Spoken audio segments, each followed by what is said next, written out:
sponsor, like, your morale probably takes a dip. So, I mean, it's a pretty horrible situation for these guys. I don't know if I'd be able to wear that, man. I'd be like, are we really doing this? I don't know if it's going to help much, but at the very least, it reminds the team in the situation they're in. Yeah, I mean, it's absolutely going to attract people who want to sponsor the team. I mean, it's a very glaring reminder. I mean, Yoe is actually a huge team. They have a huge League of Legends department as well. Like, this team is not as focused on StarCraft 2, for sure. Yeah. So, Dark, he's back. We haven't seen too much of him in recent times, but he's 6-4, 3-1 versus Terran. I love his style versus Terran. He loves to make corruptors, makes them into his builds. I love them. And, you know, we did see him kick some Terran ass in IEM in recent times, defeating Tasia 3-1, Maru 3-0. That in itself is insane, and that's probably the most recent sort of results we have for him. And that's kind of scary. It's kind of scary. So, this could be an exciting one. This could be a close game. I feel like aLive has to just play his style, man. We're going into it right here, right now. Game number 2, StarTale-yoe versus SKT.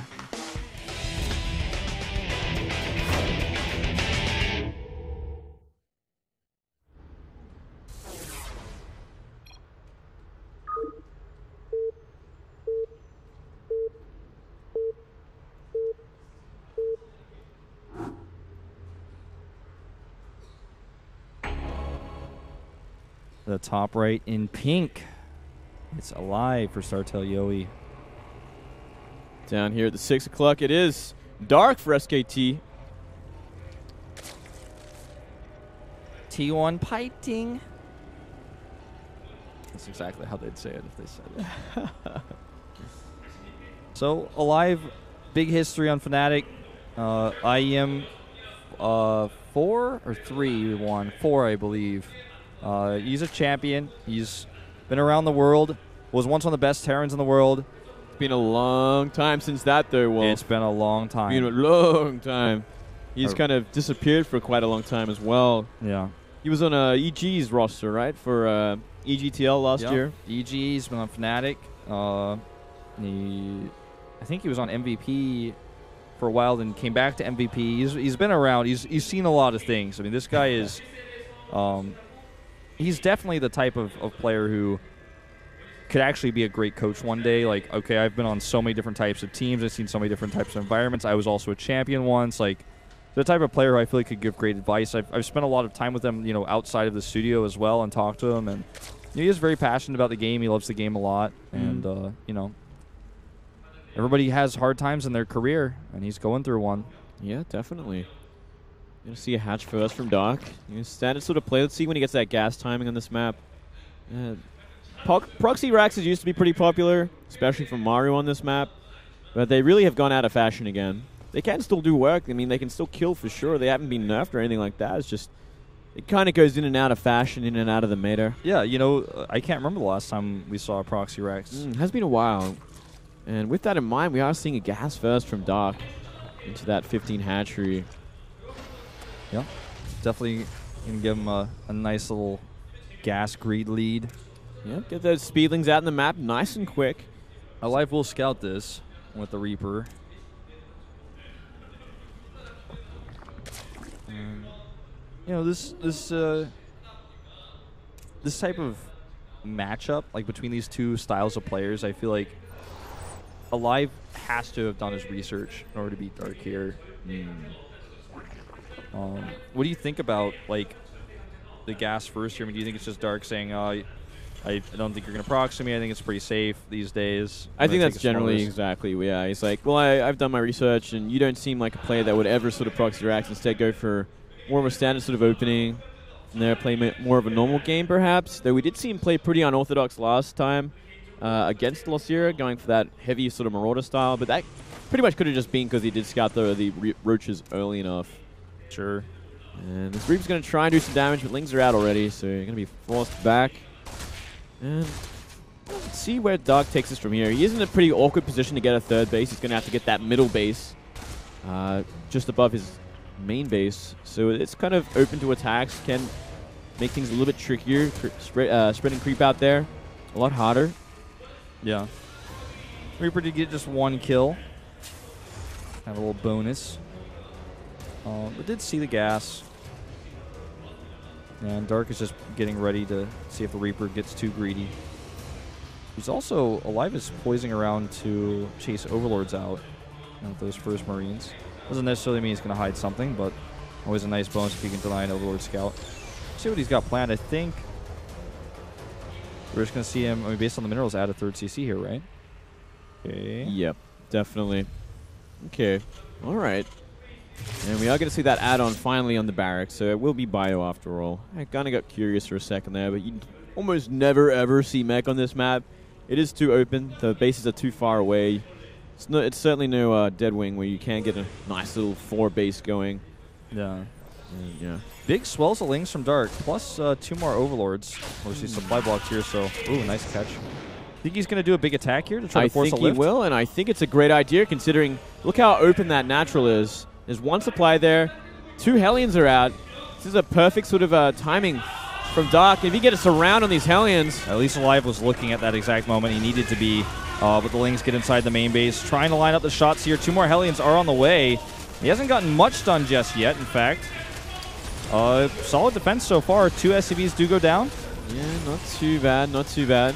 But still, creating a lot of havoc. And yeah, that natural.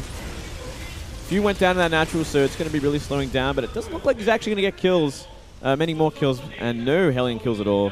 So, yeah, Roach Warren coming up for the follow-up. He forced a lot of lost mining. You guys didn't get too much of a shot up, but there were like a ton of SCVs and even like a mule, the top left of the natural, not mining. It's kind of lucky for him that the Lings didn't actually find them either, or he would have taken a lot more damage. Yeah. Baneling Nest coming up here too, along with that 3rd base, finishing up pretty soon. So it looks like we might see like a 3-gas Ridge Bane follow-up from this. Yeah, starts to look like that. I mean, he did scout the 2nd, the 3rd CC, so he's like, well, you've just been a very greedy boy. And I've done enough damage to kind of warrant me going for a follow-up all-in here. Yeah. Kind of like it. He wants to finish this quick. Well, Hellions are going to come over here. They're going to see this base isn't saturated yet. Not much else to be done. 10 roaches. So it's like more and more like we're going to see that timing attack. Yeah. He hasn't seen the roaches either, which is a big thing here. Yep. 1 roach came out, but he didn't see it. He just barely missed it with his Hellions. He's heading back, so he doesn't have any vision. The bunker gets canceled and replaced, which is going to slow that down, but he's going to want more than 1 bunker for this one. Yeah, he's going to need like 3 or 4. How many Marines do we have so far? Only 5, I think? The Marine count got to reset when the Lings came in and dealt with them. Okay, he needs to keep this hidden. Okay, now he shows the roaches.